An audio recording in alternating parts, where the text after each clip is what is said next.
एक राघव नाम का लड़का जो कई साल पहले स्कूल खत्म करने के बाद गांव छोड़कर शहर गया था।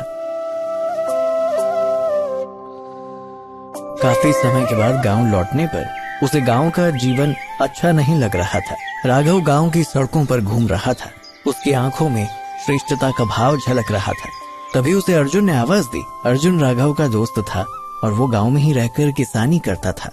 अरे राघव, इतने समय के बाद तुम्हें देखकर बड़ा अच्छा लगा। कैसे हो दोस्त?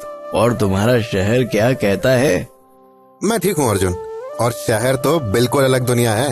मैंने बहुत कुछ हासिल किया वहाँ पर और बहुत कुछ देखा। तुम बताओ, तुम क्या कर रहे हो अब? मैं यही खेत की देखभाल कर रहा हूँ, अपने परिवार की मदद कर रहा हूँ। यही मेरा जीवन है। जीवन? यह जीवन नहीं है अर्जुन। शहर में तो लोग बड़ी शान से रहते हैं। मैं तो वहाँ कपड़े भी ब्रांडेड पहनता हूँ, लेकिन इस गांव में भला ब्रांड कहाँ से आएगा? मैं समझता हूँ राघव, लेकिन हर किसी का अपना रास्ता है। गांव का जीवन भले ही शहर जितना आकर्षक ना हो, लेकिन यहाँ शांति है।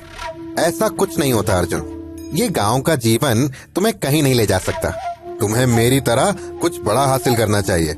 इतना बोल राघव वहाँ से निकल गया और अर्जुन भी उसे देख शांति से वहाँ से चला गया। राघव रास्ते से जा रहा था, तब गोविंद चाचा ने उसे अपनी चाय की दुकान की ओर आते देख लिया और उसे आवाज दी। अरे राघव, आओ आओ, तुम्हें देखे बहुत दिन हो गए हैं। गोविंद चाचा? हाँ, काफी समय हो गया है।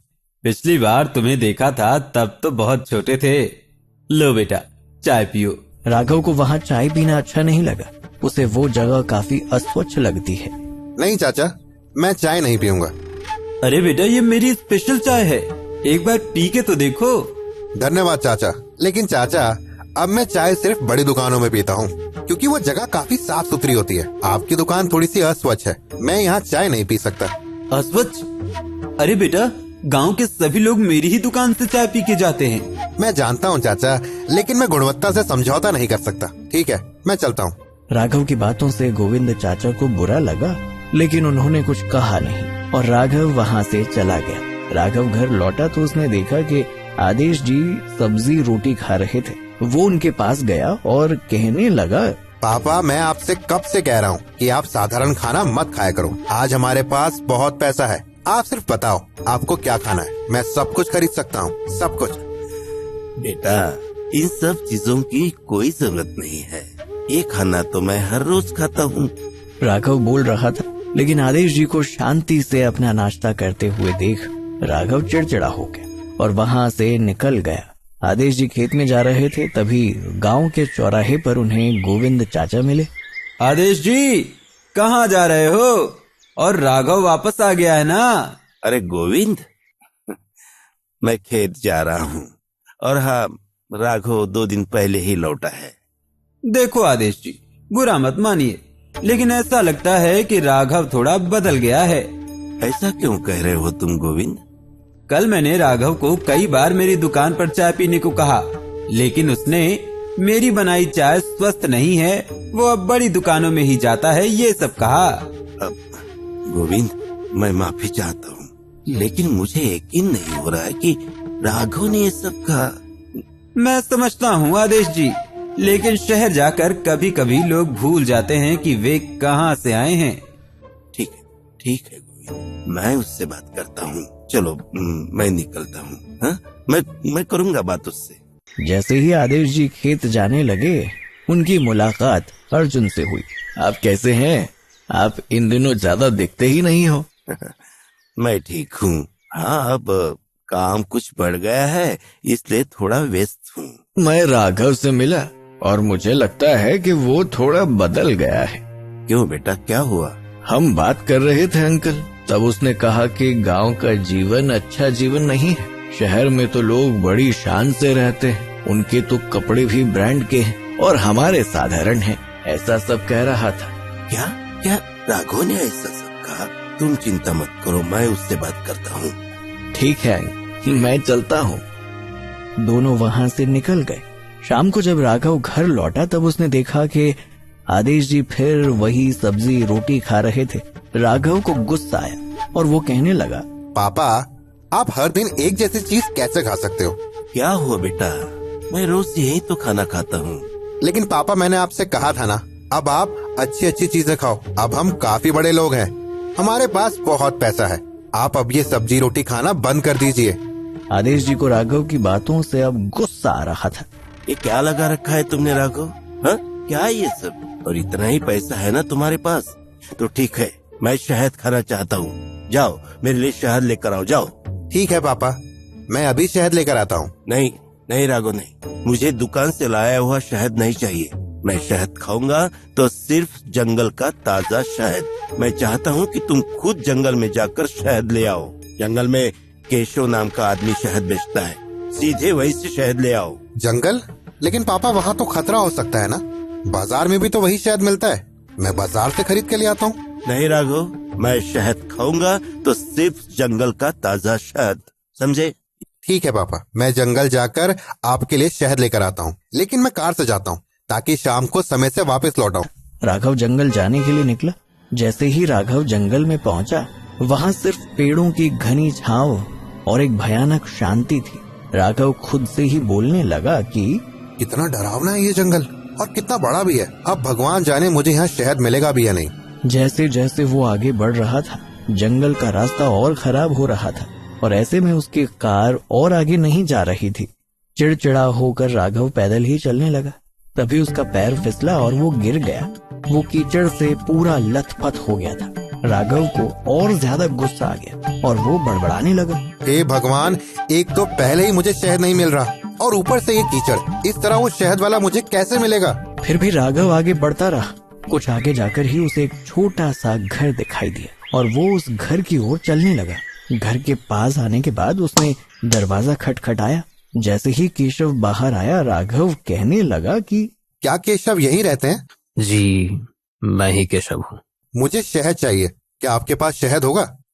आप सही जगह पर आए हैं।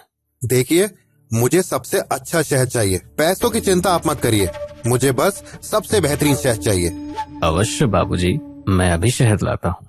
जैसे ही केशव शहद लाने अंदर गया, अचानक से बाहर बारिश शुरू हो गई। केशव शहद लेकर आया तो उसने देखा कि राघव भीग रहा है। तब उसने कहा, बाबूजी आप अंदर आइए, आप भीग जाओगे। राघव थोड़ा हिचकिचाया, लेकिन बारिश बढ़ रही थी। उसे कोई उपाय भी नहीं दिख रहा था, इसीलिए वो घर के अंदर चला गया। तभी केशव कहने लगा, बाबूजी, जंगल की बारिश ऐसी ही है, कभी भी आ जाती है। लीजिए बाबूजी, ये सर्वोत्तम शहद है। जी धन्यवाद। बाबूजी, इस भारी बारिश में आप वापस कैसे जाएंगे? क्या आपके पास छाता है? नहीं, मैं छाता तो नहीं लाया और ऐसा लगता है कि यह बारिश जल्दी रुकने वाली भी नहीं है। यहाँ तो ऐसा ही है, कभी कभी बारिश 2 से 3 दिनों तक बनी रहती है। आप भीग भी गए हो, आप अपने कपड़े बदल लो, मैं अभी आपके लिए कपड़े लेकर आता हूँ।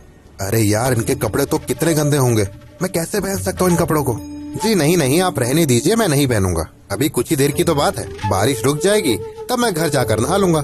ठीक है बाबूजी, लेकिन आप अभी मत जाओ, अभी बारिश बहुत है। जैसे जैसे शाम ढलती गई, लगातार बारिश और हवा की वजह से राघव को ठंड लगने लगी। वो सोचने लगा कि आज तो मैं काफी भीग गया, मेरे कपड़ों पर भी कीचड़ लगा है, कितनी बदबू आ रही है मेरे कपड़ों से। अगर ऐसे ही मैं रहा तो बहुत जल्दी मुझे बुखार ना हो जाए। ना जाने ये बारिश कब खत्म होगी। केशव ने राघव की बेचैनी देखी और उसके पास आया। मेरी मानो तो आप मेरे कुछ कपड़े पहन लीजिए, अगर आप ऐसे ही बैठोगे तो आपको सर्दी लग जाएगी।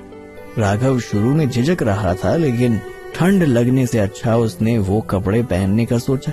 राघव ने केशव के दिए हुए कपड़े पहने तो उसे कुछ हद तक ठंड से राहत महसूस हुई।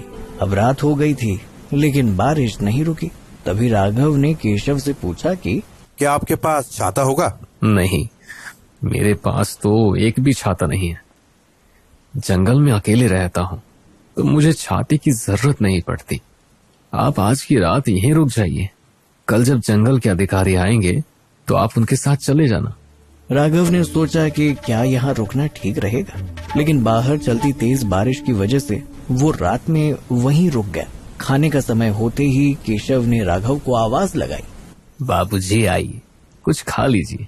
अब ना जाने मुझे ये किस तरह का खाना देगा। मुझे नहीं खानी है गांव की सब्जी रोटी। नहीं, तुम खाओ, मुझे भूख नहीं है, मैं कल सुबह घर जाके खा लूंगा। बाबूजी, आप सुबह से बहुत भूखे हैं, कुछ खा लो, आपको भूख लगी होगी। नहीं नहीं, ऐसी कोई बात नहीं है, तुम खा लो। फिर सोने के वक्त केशव ने राघव को सोने के लिए कहते हुए कहा कि बाबूजी, आप मेरे बिस्तर पर सो जाइए, मैं नीचे सोऊंगा। राघव ज्यादा कुछ कहे बिना सो गया। लेकिन आधी रात में राघव को भूख लगी। कुछ देर तक अपनी भूख सहने के बाद उसने केशव को आवाज दी। केशव जी सुनिए, अगर आप बुरा ना माने तो मुझे बहुत भूख लगी है, क्या आपके पास खाने के लिए कुछ होगा? हाँ बाबूजी, मैंने हम दोनों के लिए रोटी बनाई थी, सब्जी भी है, क्या आप खाना चाहेंगे? राघव अपनी भूख के कारण तुरंत राजी हो गया। जैसे ही राघव ने केशव का दिया हुआ खाना खाया तो उसका पेट भर गया। वो सोचने लगा कि मैं इस खाने को खाने से इनकार करता था, मैंने इस खाने को कितना भला बुरा कहा, लेकिन इसी ने ही मेरी भूख मिटाई और ये काफी स्वादिष्ट भी है। राघव ने केशव से कहा कि बहुत बहुत धन्यवाद केशव जी, आपने बहुत स्वादिष्ट खाना बनाया था। सुबह हुई तो राघव घर वापस आया, लेकिन जंगल में केशव के घर हुई वो बातें वो भूला नहीं। राघव घर आया और उसने शहद पापा को दे दिया और कहा, पापा ये लीजिए शहद, ये शहद बहुत अच्छा है। और हाँ पापा, अगर आपको रोटी खाना पसंद है तो आप वही खाना। ये क्या बोल रहे हो तुम राघव? हाँ, तुम अचानक कैसे बदल गए? हमारे पास तो बहुत पैसा है ना। तुम तो कहते थे कि हमें ब्रेड आमलेट जैसा स्टैंडर्ड खाना खाना चाहिए, फिर अचानक से क्या हुआ? पापा कल मैंने एक बहुत बड़ा सबक सीखा। सबक? कैसा सबक राघव? क्या हुआ तुम्हारे साथ? मैं बहुत सारी चीजों में गलत था पापा। रोटी और सब्जियां सिर्फ अच्छी नहीं, काफी स्वादिष्ट और सेहत के लिए भी अच्छी होती हैं। और मैं भी तो पहले यही खाया करता था, है ना। मैंने हमारा साधारण जीवन, हमारा खाना और हमारे कपड़ों का बहुत अपमान किया। मैं भूल गया था कि ना जाने कितने लोगों को तो 2 वक्त का खाना भी नसीब नहीं होता, फिर भी लोग कितने खुश रहते हैं और जीवन में हमेशा आगे बढ़ते रहते हैं। मुझे माफ कर दीजिए पापा, मुझे अपनी जीवन शैली पर घमंड हुआ था पापा। मैंने उस मिट्टी का अपमान किया जहाँ से मैं आता हूँ। मैंने आपको, अर्जुन को, गोविंद अंकल को ना जाने कैसी कैसी गलत बातें कही। राघव बेटा, मुझे खुशी है आखिर तुम्हें अपने गलती का एहसास हो ही गया। पापा मैं चलता हूँ, मुझे काफी और लोगों से माफी मांगनी है। मैं जल्दी वापस आऊंगा और आज हम साथ बैठ के खाना खाएंगे। जाओ बेटा जाओ, माफी मांगने में कभी देर नहीं करनी चाहिए। अब मैं सभी से गर्व के साथ कह सकूंगा कि ये मेरा बेटा है। दोस्तों, हमें जीवन में छोटी छोटी बातों में खुशियाँ ढूंढ ही लेनी चाहिए। हमें हमेशा हमारे पास जो कुछ भी है उसके लिए आभारी रहना चाहिए। दिखावे की चीजों की उम्र काफी छोटी होती है।